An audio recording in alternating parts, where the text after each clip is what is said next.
One of the biggest dilemma of functional safety engineers are which failure rates to use.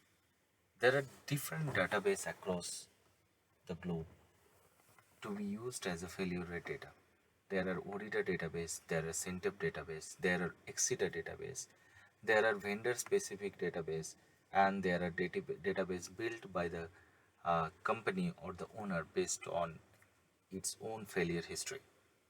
So sometimes these failure rates are so different one from each other that it creates a huge dilemma for the functional safety engineer to use the correct failure rate. And another problem that happens is if you choose one failure rate over another, the consequence is very different.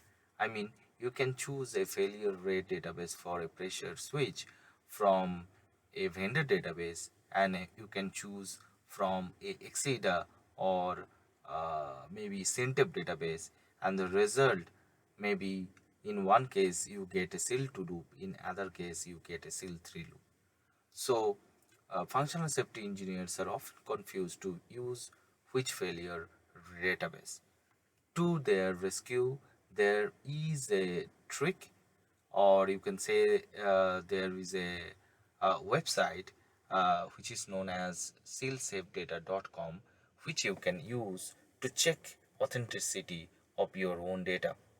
Now, in this case, in this particular website, you will not get directly any values pertaining to any particular component. Rather, you will get a range. So as you can see here, this is a pressure switch and this is a mechanical type pressure switch, and instead of having failure rate here, you are getting a band of the failure rate.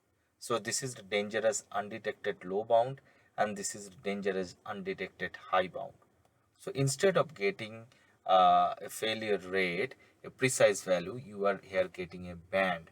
So they have checked across multiple database and checked the authenticity of the database, and based on that they have applied the statistical formula, and they have achieved to to this range. So if your failure rate falls under this range, you can be quite confident that this failure rate is acceptable.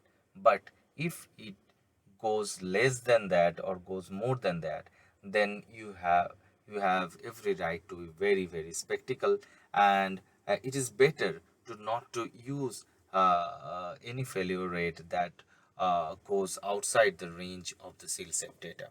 So here you can get the pressure switch, pressure transmitter, temperature transmitter, all failure rates. Then you can have for level switch, level transmitter, flow switch.